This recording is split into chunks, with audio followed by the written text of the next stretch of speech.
congested this weekend, and I'm a little hopped up on decongestants, so this may be, maybe brief or long. I may pass out and collapse up here. But we're going to have some fun today, I hope, because we're Esther chapters 3 and 4. We're getting to the meat of our need of God here. And so far, things have been going along fairly smoothly. We have a king who was disgusted when his Gentile bride refused to be seen in all her beauty and glory with a crown. And he deposed her, took her away. That's a picture of the rapture. The rapture is a blessing to those who are taken away, but the reason, according to Revelation chapter 3, that Christ finally comes and calls for his church is that he is disgusted with her unwillingness to be seen of others on earth. It's more of it's going to be a celebration for us. Don't get me wrong. We're going to go before the judgment seat of Christ and have our works tried. We're going to be purified for once and for all. We're going to enter into the eternal bliss and glory of heaven and celebrate and have a great feast up there. But the reason that he has to do that isn't because we're doing so well on earth. It's because there's no more use for us on earth. We're not fulfilling our purpose. So let's not be among them that caused Jesus to have to come back, although another way that we can cause Jesus to come back is only God knows. There's one person on this earth who may have been already born, we don't know the time, who is going to trust Christ as his or her Savior. And the moment that happens, God will say, your church is finished, your bride is ready, go get her. And so we can hasten the return of Christ, not by being lazy and making him sick, but by going out and sharing the good news and helping people come to faith. Okay, so it's fairly smooth sailing. We got rid of the Gentile bride. Now Israel, pictured by Esther, is back on the scene. She has been beloved and received by King Ahasuerus or Xerxes as his queen, as his bride. She is now takes the place of honor above all the women in the chamber, and she was given the vessels and instruments of purification by the lead steward within that chamber. As she received favor of him, he helped her to purify herself and present herself beautiful and washed before the king for his acceptance. And the tribulation, the 7 years between the rapture of the church and the return of Jesus Christ, is a time of purification for the nation of Israel. Now, she has been received as queen, and now someone doesn't like her people. So, I want to begin in chapter 2 because I skipped over this last time.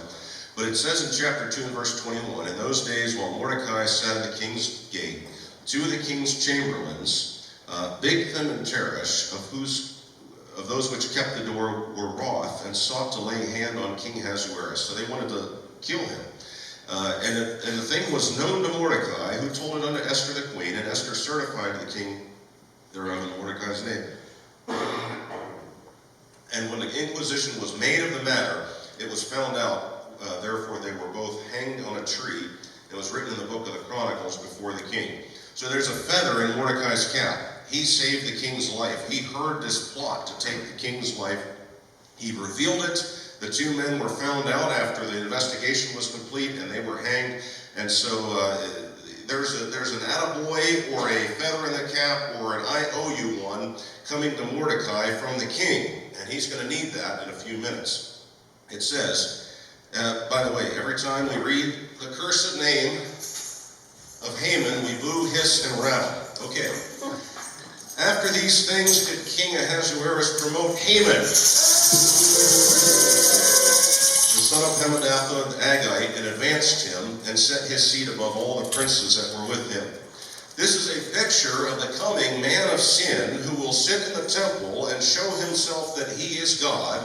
And we need to understand that the reason the devil seems to be running rampant with the earth and the world and its governments today, and the reason one man is going to rise to power in the near future and come against the people of God, namely the nation of Israel and all those who believe their witness, is because God is allowing it. So we need to understand that the devil's not sneaking around and getting one over on God. God is fully aware of what's going to happen, what has happened through history to his church. She has been persecuted, she has been hunted, she has been imprisoned. His church has been under great stress and great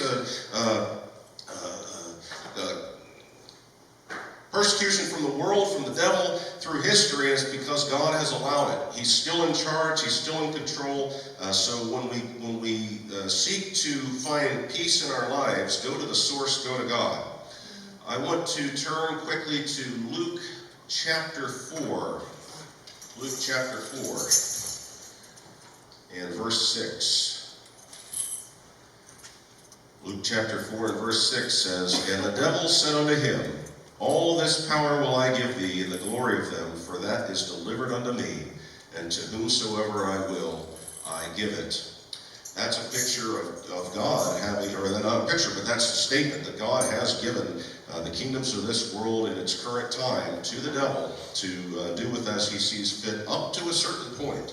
The devil is a dog on God's leash. So if the devil's after you a little more than usual, ask God to rein in the leash, and he might just do it. He might just pull that devil off of you a little bit. It says, "All the king's servants that were in the king's gate bowed and reverenced Haman. For the king had so commanded concerning him, but Mordecai bowed not, nor did him reverence. Then the king's servants which were in the king's gate said unto Mordecai, Why transgressest thou the king's commandment? Now it came to pass when they spoke daily unto him, and he hearkened not unto them, that they told Haman to see whether Mordecai's matters would stand, for he had told them that he was a Jew." So now they know that Mordecai is a Jew, and they know that he refuses to bow down to this man. It says, "Now it came to pass when they, and when Haman saw that Mordecai bowed not, nor did him reverence, then was Haman full of wrath." I'm going to skip some of these, just not to belabor it. Okay. "He thought scorn to lay hands on Mordecai alone, for they had showed him the people of Mordecai. Wherefore he sought to destroy all the Jews that were throughout the whole kingdom of Ahasuerus, even the people of Mordecai." Here's a really sad fact. I've heard from many performers, musicians, not so much athletes, they're focused on the game, but musicians and bands and comedians who perform on stage and people who give speeches. They might look out at a crowd of thousands of people and see thousands of people locked in, listening, engaged, sometimes smiling, sometimes laughing if they're telling jokes. But invariably they'll say, "I'll find that one person who looks miserable and I can't get my eyes off of them." Well, here's Haman. Here's this guy. Everyone's bowing to him. Everyone does him reverence. "Hey, good morning, great to see you. Glad to be part of this kingdom with you. Glad that the king has put you in charge over everything. It's wonderful. It's great to serve you. It's great to what is your bidding? What is your will this morning that I might perform it?" Except one man. Okay, fine. Just write that one man off. Everyone else is on your side. But there's something about covetousness and jealousy and envy that unless you're completely in charge, unless you're completely calling the shots, unless everyone to a person and to a T is bowing down and doing you reverence, you can't be happy.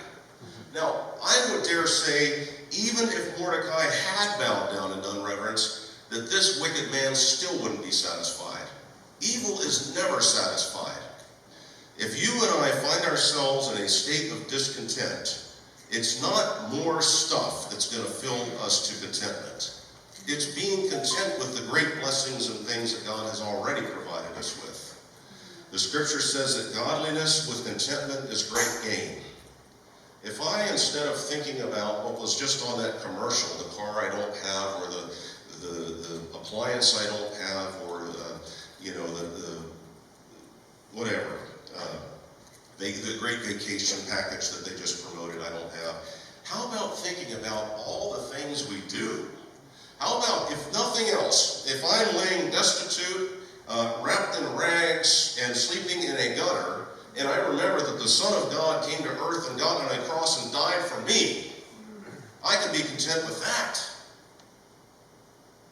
So if there's discontent, don't chase stuff to fill it, or popularity to fill it, or money to fill it. Just go to God and say, God, thank you for what you've already done for me. Could you change my heart? And you know, with a content and thankful heart, God might be willing to give us a little more because he can trust us with it. All right, he wanted to lay hands on Mordecai.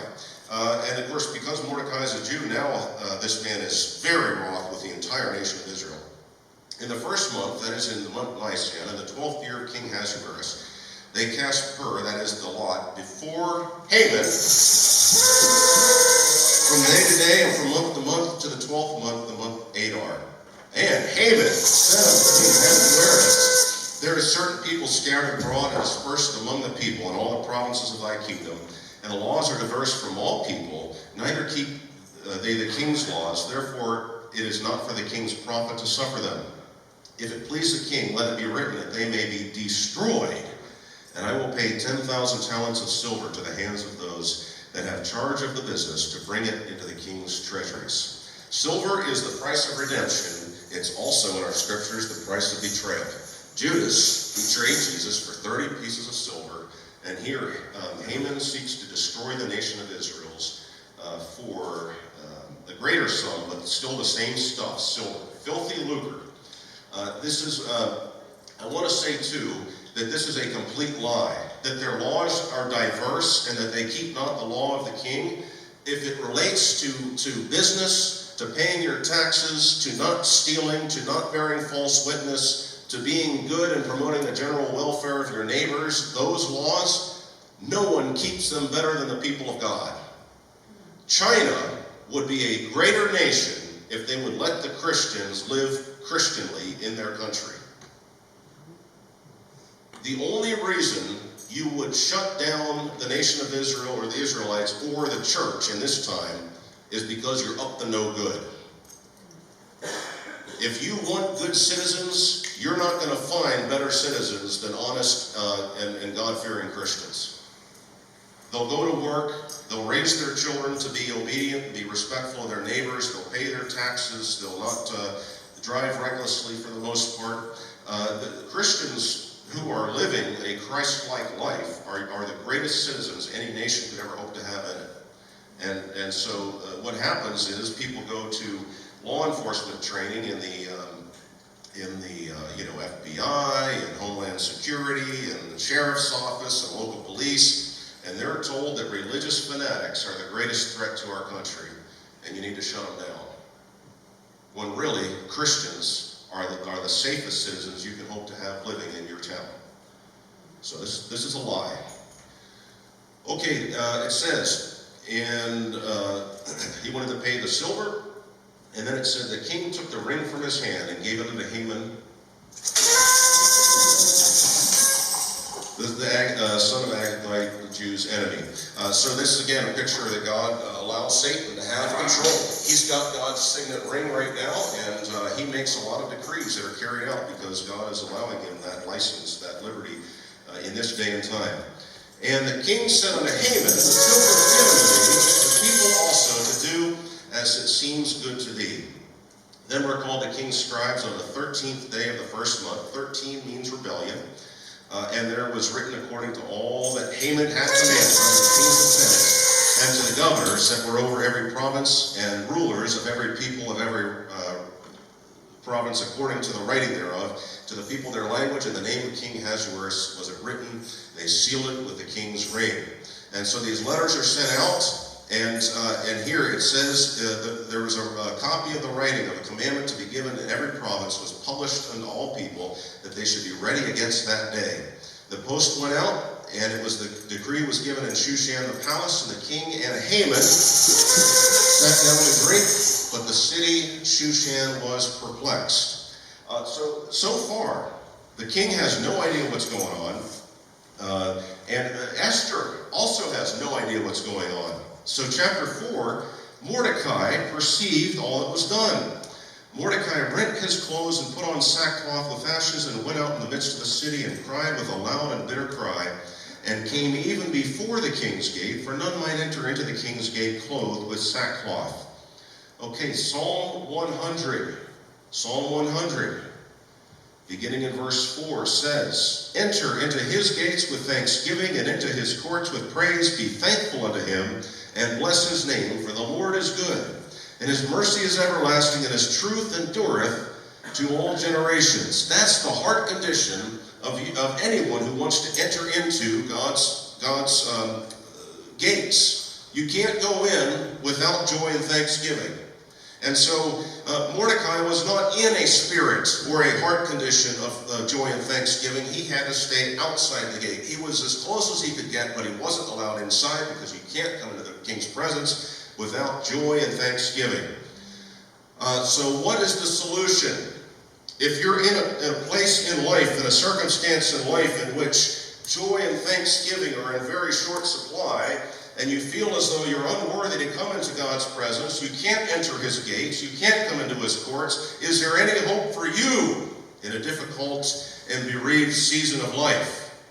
Hebrews 13 says this, "We have an altar whereof they have no right to eat which serve the tabernacle, for the bodies of those beasts which blood is brought into the sanctuary by the high priest for sin are burned without the camp. Wherefore Jesus also, that he might sanctify the people with his own blood, suffered without the gate. Let us go forth therefore unto him without the camp, bearing his reproach. For here we have no continuing city, but we seek one to come." If you're stuck outside the king's gate today, you know the weight of your sin. You're suffering a great loss. The circumstances are such that you have a hard time getting thankful for anything right now. Perhaps even your life, you've received a bad report from the doctor. Perhaps the job, getting laid off or fired. Maybe finances aren't looking good, and I don't think I can come into God's presence. Is there any hope for me? Yes, because Christ left heaven and came outside. He'll come to you. How many times has God met us at our lowest points in life? The Holy Spirit of God has touched us, has encouraged us, has ministered the love and the grace and the goodness of God to us in those very low points when we couldn't come into God's courts with thanksgiving and in his gates with praise. The Holy Spirit, Jesus Christ himself, the Son of God, came outside the city gates to minister to those who couldn't come inside. Now what he'll do, he'll encourage you, he'll build you up, he'll edify you, he'll equip you so that you then can put a smile on your face and come into his gates with thanksgiving and his courts with praise. I'm thankful that when we can't get in, Jesus comes out to us. And then as Jenny said in a children's message, Mordecai had to warn Esther. You think you're safe in the palace, but you're not. Our people are being hunted down.